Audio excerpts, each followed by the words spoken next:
Welcome to Sharma Education. Hello everyone, Sharma education में आपका स्वागत है। मैं डीसी शर्मा। आज बच्चों आपको बताऊंगा एलिमिनेशन से किस तरह से लीनियर इक्वेशंस की वैल्यू कैसे निकाली जाती है, और मैंने जो तुम्हें ग्राफिकल मेथड बताया था उसमें अगर थोड़ा बहुत भी कन्फ्यूजन अगर रह गया हो तो आज उसका एक क्वेश्चन लेते हैं, उसी को एक बार ग्राफिकल मेथड से हल करेंगे और एक बार एलिमिनेशन मेथड से। ठीक है, तो लेते हैं क्वेश्चन, उसके बाद फिर उसे हल करते हैं। तो बच्चों क्वेश्चन है हमारा, draw the graph of the equations x minus Y plus 1 equal to 0 and 3x plus 2y minus 12 equal to 0। इसमें देखो find the value of x and y। एक तो हमको x और y की वैल्यू निकालनी है, ठीक है। दूसरा, determine the coordinate of vertex of triangle. जो कट करेंगे लाइन उससे एक ट्राइंगल बनेगा, ठीक। उनके वर्टेक्स के हमें कोऑर्डिनेट निकालने हैं। इसमें और पूछ लिया है क्या, find its area of triangle, इसका एरिया बताओ, ठीक है। तो हम क्या करेंगे, पहले हम ये इक्वेशन लेते हैं जैसे हमने ग्राफ में टेबल बनाई थी इसी तरीके से। तो देखो हमने ये लिए, पहले x minus Y plus 1 equal to 0। पहले हम ग्राफ से इसे करेंगे। देखो हमने बताया था कि इसको x बराबर y के रूप में या y बराबर x के रूप में अपनी सुविधा से ले लेंगे। मान लीजिए हमने क्या किया, इसको इधर ले गए तो क्या आएगा आपका x plus 1 equal to Y. ये हमारी एक फॉर्म बन गई। अब हमने क्या करना है कि इसमें x की जगह पर वैल्यू पुट करनी है। हमेशा वैल्यू ऐसी पुट करो जो 1 2 3 4 5 के अप्रोक्सी आ जाए। देखो हमने पुट किया इसमें x इक्वल टू रखा 0 रखा, तो x plus 1 equal to Y, 0 plus 1 equal to Y और 1 आ गया आपके y। और रख लीजिए पुट x इक्वल टू हमने क्या रखा, 1 रखा। इसके बाद यहाँ पर रखो x plus 1 equal to Y, तो देखो 1 प्लस 1 इक्वल टू वाई और ये 2 आ जाएगा आपके y की दूसरी। और रख लीजिए पुट x इक्वल टू आप 2 रख लो, तो देखिए क्या आएगा, 2 प्लस 1 इक्वल टू वाई और 3 इक्वल टू वाई। इससे हम क्या करेंगे, एक टेबल बना लीजिए आप इसकी इस तरीके से।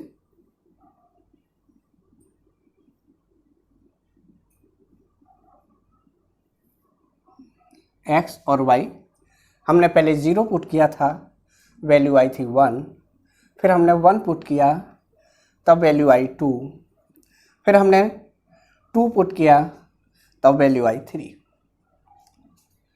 सेम प्रोसेस ऐसे ही हम दूसरी इक्वेशन को भी लेंगे। 3x plus 2y minus 12 equal to 0, इधर ले जाइए। 3x equal 2y equal to, देखो ये उधर ले जाएंगे और इसको लेंगे तो 12 तो आएगा प्लस का, इधर आकर के ये आ जाएगा माइनस का, और y equal to 12 minus 3x upon 2, ये फॉर्म बन जाएगी। अब क्या करोगे आप, इसमें x की जगह पर पुट करिए। x इक्वल टू पहले आपने 0 रखा तो ये आ जाएगा आपका y equal to 12 minus 3 into 0 upon 2, ये आएगा 12 अपॉन 2, ये आ जाएगा 6। और रख लो पुट x इक्वल टू, अगर आपने 3 रखा 1 सॉरी, तो 3 आएगा, 12 में से 3 माइनस करोगे कितना आएगा 9, 9 अपॉन 2, इसे छोड़ दो क्योंकि बट्टी में संख्या आ जाएगी। आप एक काम करो, 2 पुट कर लीजिए। y is equal to 12 minus 2, 3 into 2 upon 2, यह आएगा 12 माइनस 6 अपॉन 2 और यह आ जाएगा बच्चों 3। 12 में से 6 माइनस किया, 2 से डिवाइड करोगे। और रख लो कोई, 2 रखा है, 3 रखते हैं, हटा दीजिए, 4 रख लेते हैं। पुट x इक्वल टू हमने 4 रखा, तो देखो y equal to 12 minus 3 into 4 upon 2, यह आ जाएगा 0 अपॉन 2 और यह आ जाएगा आपका 0। तो इससे आपकी दूसरी टेबल आ जाएगी।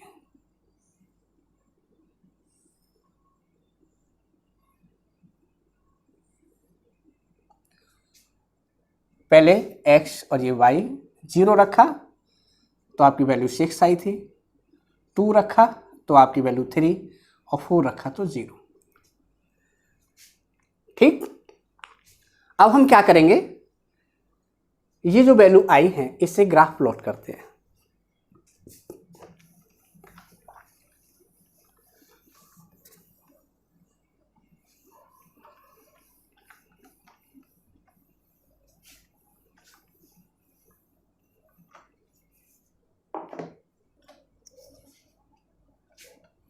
जीरो, 1, 2, 3, 4, सेम डिस्टेंस -1, -2, -3, -4, ये x है, ये -x, y -y, 1, 2, 3, 4, थोड़ा बड़ा लिख देते हैं, 1, 2, 3, 4, ठीक है, -1, -2।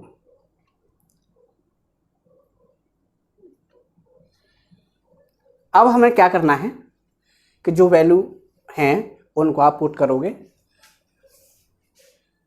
देखो x बराबर 0, 0 पर आपको रखना 1, 1 पर कितना है 2, इसी के सेम उसमें ले लो, ये आ गया आपका। इसके बाद 2 पर 3,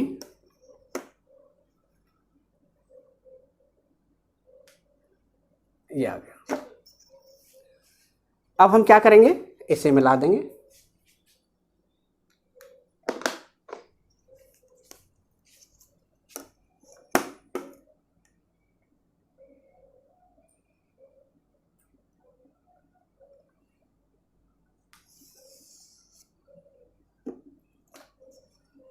ये हमारी एक लाइन आ गई।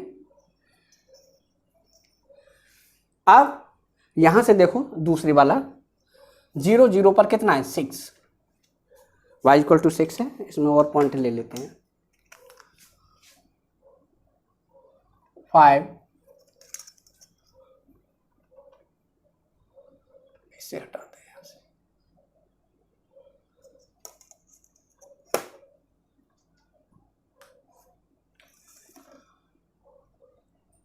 6,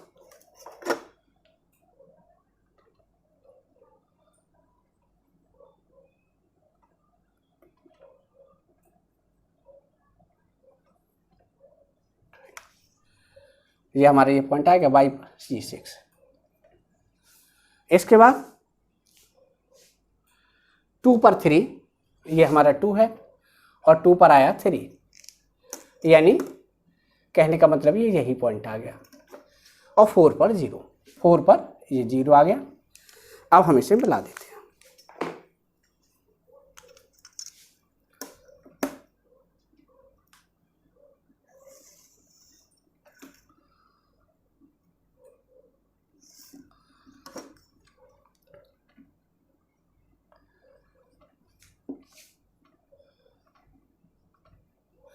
ये हमारा कट आया,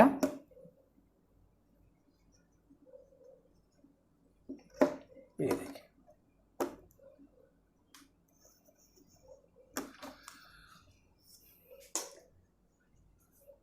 इतना काम यहां तक प्लॉट करने तक आपने सीखा था। अब यहां से देखो find the value of x. देखो यहां से लेके यहां तक ये एक्स एक्सिस पर कितनी है, ये एक्स की वैल्यू है और कितनी है 2। वाई यहां से 0 से यहां तक की जितनी वैल्यू है ये क्या है आपकी y इक्वल टू 3। तो ये तो बच्चों पहला आंसर आया x एंड y की वैल्यू। x इक्वल टू आपने निकाला 2 और y इक्वल टू 3, एक पहला आंसर। अब पूछा कहा है कि determine the coordinate of vertex of triangle. देखो इसको हम a लिख देते हैं, इसको लिख देते हैं b और इसको लिख देते हैं c। वर्टेक्स लिखने हैं आपको, तो वर्टेक्स में देखो ये कितना है, ये वाला, यहां से यहां तक आप चले 2 और यहां से यहां तक 3, तो इसके जो वर्टेक्स आएंगे ये होंगे 2 और 3।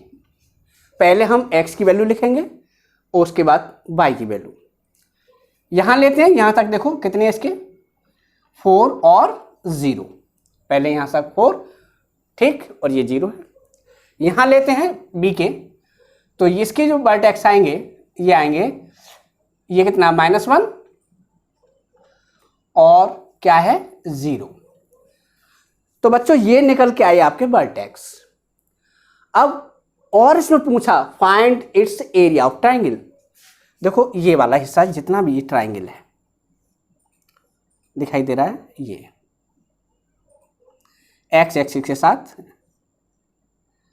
ये आपका ट्राइंगल है, ठीक। अब इसमें आपको प्लस माइनस नहीं देखना, यहां से देखो एरिया ऑफ ट्राइंगल क्या होता है, ये वर्टेक्स हो गए आपके,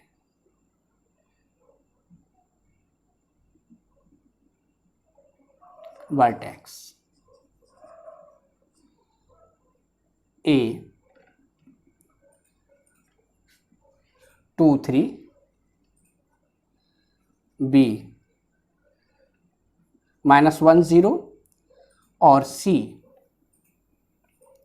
4 और 0। हमें मालूम है एरिया ऑफ ट्राइंगल क्या होता है, बेस इनटू हाइट। देखो एरिया ऑफ ट्राइंगल्स, ठीक।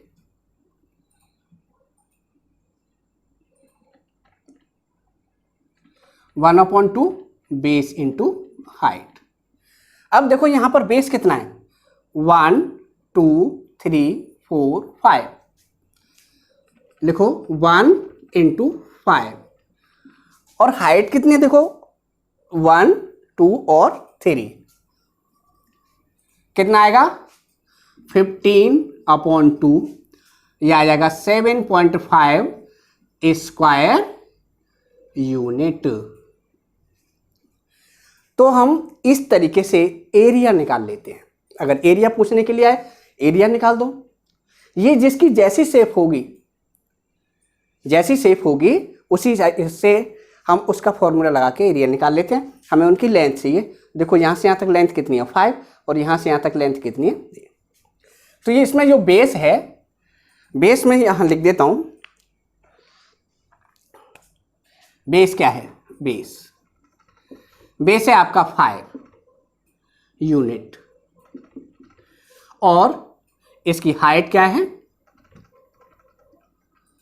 ये है आपकी 3 यूनिट। यूनिट का मतलब ये सेंटीमीटर मीटर जो भी है यूनिट। तो 1/2 बेस इंटू हाइट फॉर्मूला में पुट किया, ये हमारा बेस आ गया, ये हमारी हाइट आ गई, ये 7.5 स्क्वायर यूनिट हमने इसका एरिया निकाल लिया। तो अब नेक्स्ट मेथड पर हम चलते हैं, एलिमिनेशन मेथड, ठीक है। इसी क्वेश्चंस को हम हल करेंगे। देखो पहले इसे आप कन्वर्ट कर लो इस तरीके से। क्या करना है, इसको आप करेंगे x - y = -1, दूसरी साइड में ले जाओ और इसको आप डाल दीजिए इक्वेशन फर्स्ट, ठीक है। दूसरा 3x + 2y = 12, ये आपका दूसरा इक्वेशन। ये समीकरण आ गया, इक्वेशन आ गई। अब हमें क्या करना है, एलिमिनेट कर दो, गायब कर दो, जिससे ये दो वेरिएबल में से एक रह जाए, दो वेरिएबल में से एक रह जाए। और एक गायब कैसे करेंगे, गायब हम ऐसा करेंगे कि कोई सा भी इसमें या तो x या y वेरिएबल, उनकी कोफिशिएंट बराबर करके उनके जो चिन्ह हैं उनको अपोजिट करना है। क्योंकि हमेशा ध्यान रखिए कि अगर दो पहलवान लड़ेंगे, अगर सेम टक्कर के हैं, सेम पावर है, अगर दोनों की नेचर अगर अपोजिट हो जाए, यानी लड़ने लगे, तो दोनों ही कट जाएंगे। ऐसे ही दोनों ही क्या होंगे, एक दूसरे से लड़के मर जाएंगे। कहने का मतलब ये है, यहां पर हम देखो, यहां एक x वेरिएबल ये है और एक y है, यहां पर 1 है कोफिशिएंट और यहां 3 है, और यहां 1 है, यहां -1 है और यहां 2 है। हम क्या करें, या तो x को बराबर कर लेते हैं या फिर y को बराबर कर लेते हैं। चलिए हमने y बराबर किया, तो अब यहां पर 2 है, तो हम क्या करें, इसमें हम 2 से मल्टीप्लाई कर दें। क्या कर दें हम इसमें, 2 से मल्टीप्लाई। तो हम इसमें 2 से मल्टीप्लाई करेंगे तो क्या आएगा, 2x 2y इक्वल टू -2। इस तरीके से आप लिख दो। ध्यान रखना, यहां मत कर देना ऐसा कि यहां पर 2 आप लिख दो। ये इसका मतलब ये है कि ये पूरा का पूरा इस तरीके से आपको पूरा मल्टीप्लाई इस तरह से करना है। ठीक है, ये आपकी इक्वेशन थर्ड हो गई। और अब हम सेकंड को भी ले लें, 3x + 2y इक्वल टू 12। ठीक है, देखो ध्यान से, y के कोफिशिएंट बराबर हो गए। यहां पर माइनस है और यहां पर प्लस है। इसका मतलब यह है कि हमें कुछ भी करने की जरूरत नहीं है, इनको हम दोनों को ऐड करेंगे तो ये प्लस माइनस कट जाएंगे। सपोज करो कि मान लीजिए यहां पर प्लस होता और यहां पर भी प्लस होता, तो आप क्या करते, इनके साइन बदलते, चिन्ह बदलते और यहां लिखते सबट्रैक्ट इक्वेशन 2 फ्रॉम थर्ड। ठीक है, उसमें घटाना होता है और घटाने में हम साइन बदलते हैं, चिन्ह बदल देते हैं। लेकिन ऐड करने में अगर पहले से ऑलरेडी अपोजिट रखे हुए हैं तो तुम्हें कुछ करने की जरूरत नहीं है, सिर्फ क्या इक्वेशन ऐड करना है आपको, इक्वेशन थर्ड एंड इक्वेशन इस 2 को 2 एंड थर्ड लिख दीजिए, ऐड करना है आपको। ये क्या हो गया, कट गया। देखो कितना हुआ, 3 + 2, ये हो गया आपका 5x। और यहां से देखो ये प्लस है और ये माइनस, तो इसमें से इसे हम माइनस करेंगे, ये आ जाएगा 10। तो x इक्वल टू ये मल्टीप्लाई है, ये इधर आने पर क्या होगा, डिवाइड हो जाएगा और ये आंसर आएगा आपका 2। तो यहां पर आप देख रहे हो x की वैल्यू 2 निकल के आ गई। अब x की वैल्यू आ गई। इस x की वैल्यू को चाहे तो बच्चों आप फर्स्ट में रख लो, चाहे आप सेकंड में रख लो, किसी में भी रख लो। तो यहां लिखेंगे on putting the value of x in equation first. इसमें कोई बाउंडेशन नहीं है, जो तुम्हें कम से कम कैलकुलेशन हो, कम छोटी से छोटी संख्या हो, जो तुम्हें आसान से आसान लगे उसमें रख लो। ये हमें देखो यहां पर हमें कुछ नहीं करना पड़ रहा, हम इसमें रखते हैं x - y इक्वल टू -1। अब हमें क्या करना है, ये x की वैल्यू 2 है, इस 2 को x जगह पर रख देना है। ये x हटाओ और यहां रख दीजिए आप 2। अगर कोई कोफिशिएंट का इसमें यहां पर है तो उसे मल्टीप्लाई कर लेना। -y इक्वल टू -1, इसको आप क्या करेंगे, इधर लेके जाएंगे। -y इक्वल टू -1 और ये -2, -y इक्वल टू हो जाएगा -3, क्योंकि सेम साइन अगर होंगे तो हम उन्हें ऐड कर लेते हैं। देखो ये माइनस से माइनस कट जाएगा और ये आएगा हमारा y इक्वल टू 3। तो यहां आपने नोटिस की, इस इक्वेशंस जो तुम्हें दे रखी हैं, इनमें हमने ग्राफ से निकाला तो भी हमारी x की वैल्यू 2 आई थी और y की 3। एलिमिनेशन से निकाला तो भी इसकी वैल्यू कितनी आई, आंसर कितने हुए, x इक्वल टू 2 और y इक्वल टू ये 3। यानी कोई से भी मेथड से हम निकालें वैल्यू उनकी सेम ही आएगी। ये बच्चों हो गया हमारा आंसर। वंस अगेन एक बार फिर समझ लो, आपको क्या करना है, इस तरह से इस फॉर्म में रख लो। इसके बाद आपको क्या करना है, x या y के कोई भी एक वैल्यू, उसको कोएफिशिएंट को क्या करोगे, कोएफिशिएंट को बराबर करोगे मल्टीप्लाई करके, और उसके बाद अगर अपोजिट चिन्ह है तो ऐड करना, और सेम साइन है तो तुम क्या करोगे, सबट्रैक्ट करना है। इसके बाद एक एलिमिनेट हो जाएगा, एक कट जाएगा, दूसरा वेरिएबल निकल आएगा। उसके बाद इसमें क्या करेंगे, दूसरी तरफ ला करके डिवाइड करना है, आपकी x की या y की वैल्यू आ जाएगी। फिर जो दूसरा वेरिएबल है वो यहाँ से निकलेगा, उस वैल्यू को आप किसी भी एक इक्वेशन में आप रखेंगे, रखने के बाद दूसरे वेरिएबल की वैल्यू निकाल ली जाएगी। तो इस तरीके से हम एलिमिनेशन मेथड से x और y की वैल्यू निकाल लेते हैं। तो बच्चों आगे हम अब नेक्स्ट वीडियो में मिलेंगे, जिसमें आपको सब्स्टिट्यूशन मेथड और क्रॉस मल्टीप्लिकेशन सिखाएंगे।